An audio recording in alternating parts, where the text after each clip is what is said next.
To connect with our guest speaker, and I'm going to introduce Mike Topa, who's on the board of the USODA, to introduce our guest. Thanks, Bob. Hey, everybody.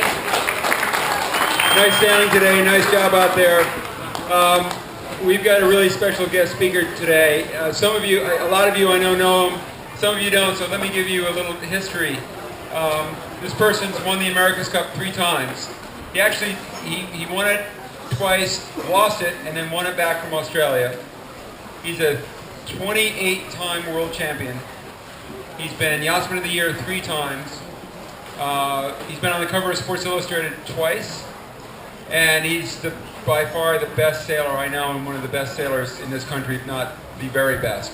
I want you to introduce to you Dennis Conner.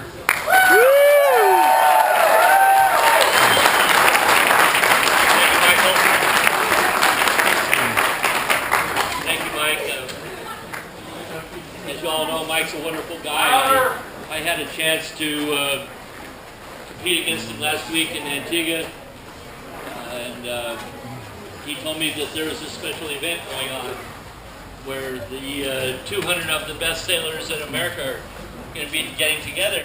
Whether you end up the same level as Mike or not, it doesn't really matter because you have it now. And it reminds me when I was young, I was the son of a fisherman. I didn't have too much going for me. I wasn't the smartest guy in my class, and I wasn't the batting fourth in the baseball team, but my dad was a fisherman and hung out near the yacht club, so I think we're all somewhat a product of our environment.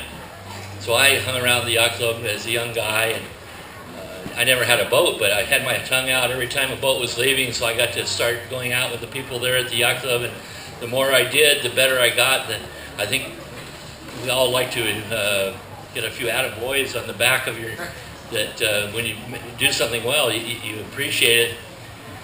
And the more I felt good about myself, the more I sailed. And then pretty soon I was better than all the other kids in sailing.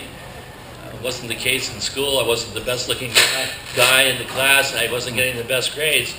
But because I could sail better, at least I felt good about myself in one aspect of my life. And so I think if I'm looking back on it, that the passion for enjoying it is what made it work for me. And I never had any dream I could be the best sailor in the world, or go to the America's Cup, or the Olympics, or win a world championship. I liked it, and because I liked it, I did more, and the more I did, the better I got it. It was like the passion for it that allowed me to move on. And then, so if there's anything that I can say to help you get better, there's nothing on the boats. You all go and look at who's fast and what they have going on, and what kind of sail they have, and how much mast bend, and how tight the outhauler is. I can't help you with that, but I think the lessons that I could help you with is, as you get on in your career, is that as long as you still like it and you can devote the time to be the best you can be, that's all you can ask. And being the best you can be in anything right now is a luxury. Your parents, they have to be good parents. They have to go to work, and they have so many other things pulling them in different ways. To be the very best you can be really takes a sacrifice of other things. Not necessarily for everyone. Some people rather be all-rounded and go skiing and go surfing. But if you want to be the best you can be at anything, it takes that commitment, the commitment to the passion. And if you have that, then I think that you'll find the rest comes along quite easily. As far as the sailing world is concerned right now, it's not really growing. You guys are the ones that are growing. The rest of the sailing world is staying the same or shrinking because the economy in the world, there's not a lot of money, so there's not as many big boats. Certainly the America's Cup's kind of in limbo. It's kind of a mess right now. We don't know what will happen with that.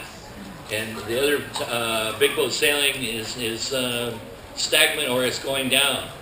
So the part of the sport that is growing is the team racing, match racing, the high school teams, the OPTI, So you're at the leading edge of the sport, and I applaud you for that.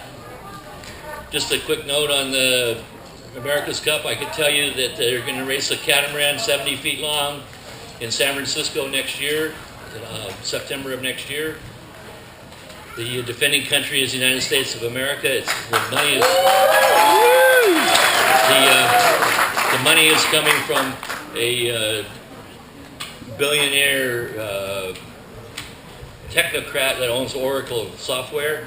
Oracle stock that he has is worth about $50 billion, and he's spending some of that on the America's Cup, and is fielding the American team that will defend the Cup against the Swedes and New Zealand.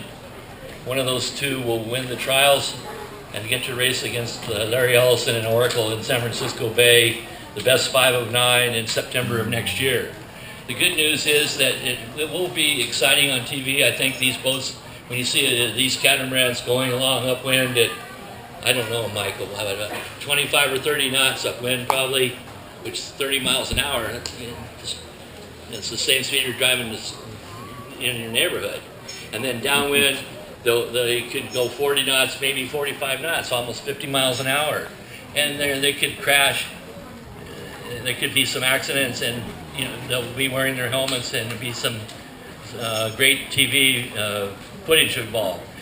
As far as the TV, ESPN's not going to cover the America's Cup this next time because Larry Ellison wants to be on the national broadcasting, and so he's bought time on NBC. He's paying for the broadcast himself, and he's bought the equipment, so you'll be able to watch the America's Cup live on NBC. First time we've ever seen the sailing on this level. The races will be made for TV, so the races will only be 1 hour long. It won't matter how much the wind is, they'll just tailor the course and the wind velocity, so it'll be an hour-long show. So I'm not sure who the commentator will be, but it could be Gary Jobson. I'm not sure who do you know, Mike? Gary's going to do the commentary. So Gary Jobson will be doing the commentary. You'll see some familiar voices on the feed, and you'll see an exciting 5 days of racing unless one boat breaks. And then what will happen? The other boat just sail around the course, or you win the cup. So hopefully that won't happen. As far as one design racing, there's still a little interest in the 52-foot Grand Prix classes. Par 40's not much special going on there. Melga's 32s, they're pretty strong. Melga's 24s, pretty strong. Is that about it? Or Etchells, there's still some good people sailing Etchells, which is my vote of choice right now. So there's still some chance as you get out of your OPTI into the laser, the 470, and get on your if you go off to college. There'll be some other boats for you to sail as your life changes. But I applaud you all for your effort you're making to be here, and the parents. It's wonderful. For me, I've had a great life involved with sailing, and highly recommend it to all of those who have the passion and want to make the commitment to the commitment. So they probably want to go off to dinner. They're a little young for the beer, aren't they, Mike? Whoops, I shouldn't have said that. But if you have a question or two, I can answer it and then let you proceed with your evening. Thanks for having me. Is there anybody out there that wants to ask me a question? Wow, can't believe how quiet you guys are. Okay, we have one question here. Do you think the America's Cup is going in the wrong direction? If I had the money to make the decision, I would probably have it in 90-foot sloops or something with high tech, carbon, with all the instruments and so on. Make it demanding for a crew of, say, 20.